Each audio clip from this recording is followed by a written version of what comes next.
Hello दोस्तों, welcome to my YouTube channel scientific mind. तो दोस्तों, आज का हमारा टॉपिक बहुत रोमांचक होने वाला है। अच्छा जी हाँ दोस्तों, तो वीडियो को आपने बिल्कुल स्किप नहीं करना है। इंसान हमेशा सितारों को देखकर यही सोचता रहा है दोस्तों, न जाने इनकी दुनिया कैसी होगी, हमसे दूर नजर आने वाला चंद्रमा किस तरह का हो सकता है।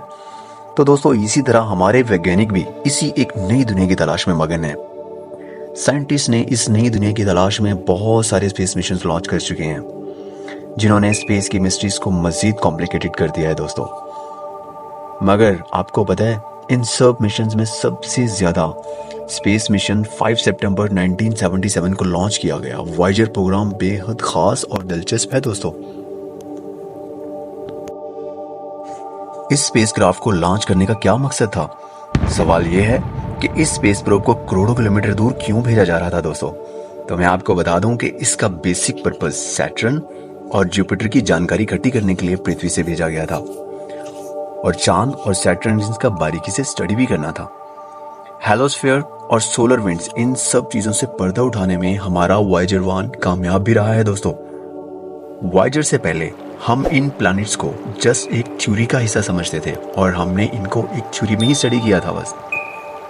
ये स्पेसक्राफ्ट मार्स को क्रॉस करते हुए जुपिटर की तरफ बढ़ रहा था दोस्तों। इसके बाद 9 जुलाई 1979 को ये जुपिटर के इतने करीब चला गया कि इसने ऐसी चीजों से पर्दा उठाया कि साइंटिस्ट हैरान हो गए। इस मिशन से पहले यही जाना जाता था लावा सिर्फ जमीन पर ही पाया जाता है, मगर पहली बार जब वॉयेजर ने दुनिया को बताया कि जुपिटर के मून्स पर भी लावा है, इसने जुपिटर के मून्स आयो की बहुत क्लियर तस्वीर भेजी हैं, जिसे वहां पर वोल्केनो के सबूत भी मिलते हैं। तो इससे हमें यह पता चला कि जैसे जमीन पर लावा उबलता है, वैसे ही चंद्रमा पर भी लावे बनते रहते हैं दोस्तों। वॉयेजर ने जुपिटर की अलग अलग एंगल से हाई रेजोल्यूशन पिक शेयर की हैं। साइंसदानों का कहना है कि वॉयेजर ने इनके स्पेस से रेलेवेंट जितनी भी थ्योरीज थी, सबको गलत साबित कर दिया है दोस्तों, क्योंकि उनको लगता था कि आइस सिर्फ पृथ्वी पर ही पाई जाती है। मगर वॉयेजर 1 की भेजी गई तस्वीरों से जुपिटर के चांद यूरोपा पर बर्फ की चट्टानों के सबूत मिले हैं दोस्तों। वॉयेजर ने अब तक राउंड अबाउट 19,000 पिक्स शेयर कर चुका है। 12 सितंबर 1980 को यह सैटर्न के इतना करीब पहुंच चुका था दोस्तों कि वहां इसने सैटर्न रिंग्स का टेम्परेचर और डेंसिटी भी मालूम की है। वॉयेजर ने सैटर्न के चांद टाइटन के बारे में एक हैरत अंगेज खुलासा किया है दोस्तों। जब इसने टाइटन की तस्वीरें भेजी तो साइंटिस्ट को पता चला कि वहां का जो एटमॉस्फेयर है वैसा ही इंसानों से पहले पृथ्वी पर हुआ करता था। तो काफी इम्कान है दोस्तों कि वहां पर जिंदगी पॉसिबल हो सकती है। उसके बाद हमारा वॉयेजर 1 सैटर्न को क्रॉस करते हुए प्लूटो की तरफ चला गया है, और वहां की तस्वीरें भी शेयर की, और वहां के 2 मून की पिक्स भी शेयर कर चुका है दोस्तों। तो दोस्तों, इतनी लंबी यात्रा करने के बाद हमारा वॉयेजर 1 एक ऐसी दुनिया की तरफ बढ़ गया जिसके बारे में कोई नहीं जानता है दोस्तों। और अब ये हमारे सोलर सिस्टम की बाउंड्री को क्रॉस करते हुए इंटरस्टेलर स्पेस के अंदर जा चुका है।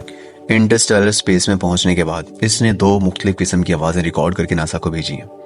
तो दोस्तों, नासा के वैज्ञानिक अभी भी इन आवाजों पर रिसर्च कर रहे हैं। फिलहाल इसके कैमरे को बंद कर दिया गया है ताकि बैटरी को सेव किया जा सके, क्योंकि वहां पे इतना ठंडा और सर्द मौसम और अंधेरा है दोस्तों कि वहां कुछ नजर नहीं आता। और आपको ये बता दूं कि जमीन से राब्ता करने के लिए वॉयेजर 1 को 22 घंटे का टाइम लग जाता है। नासा ने पूरी दुनिया में जगह जगह सैटेलाइट्स लगाए हुए हैं ताकि इन सिग्नल्स को रिसीव कर सके। तो दोस्तों, एक हैरत अंगेज बात आपको बता दूं कि वॉयेजर 1 इस वक्त जमीन से तकरीबन 24 अरब किलोमीटर दूरी पर है। मतलब ये इंसान की बनाई हुई एक वाहिद ऐसी चीज है जिसे अब तक इतनी दूर भेजा जा चुका है। कभी कभार नासा का इससे राब्ता भी टूट जाता है, लेकिन दोस्तों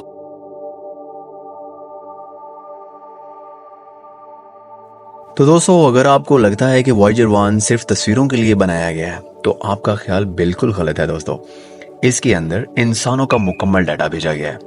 इसके अंदर एक गोल्डन डिस्क भी मौजूद है। इस डिस्क में 115 तस्वीरें नेचुरल साउंड जैसा कि हवा, तूफान, चिड़ियों की आवाजें, और साथ में कई तरह का म्यूजिक, और 45 से ज्यादा जबानों में एलियंस के लिए एक मैसेज रिकॉर्ड किया गया है। तो दोस्तों, ये सारा कुछ इस गोल्डन डिस्क के अंदर मौजूद है।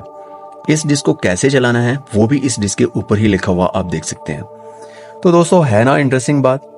जी हाँ, अगर ये डिस्क एलियंस के हाथ में लगती है तो हो सकता है कि वो हमसे ज़रूर रब्ता करेंगे। मगर दोस्तों, क्या आप जानते हैं, स्टीफन हॉकिंग वो बिल्कुल नहीं चाहते थे कि ज़मीन की इंफॉर्मेशंस एलियंस तक पहुंचाई जाए, क्योंकि उनका मानना था कि अगर कायनात में कहीं भी हमसे ज़हीन मखलूक अगर हुई तो मुमकिन है कि वो हमको तलाश करेंगे। और जैसे दोस्तों आपने मूवीज़ में देखा होगा कि वो ज़मीन पर कब्जा कर लेंगे और हमारे लिए बहुत बड़ा ख़तरा बन सकते हैं।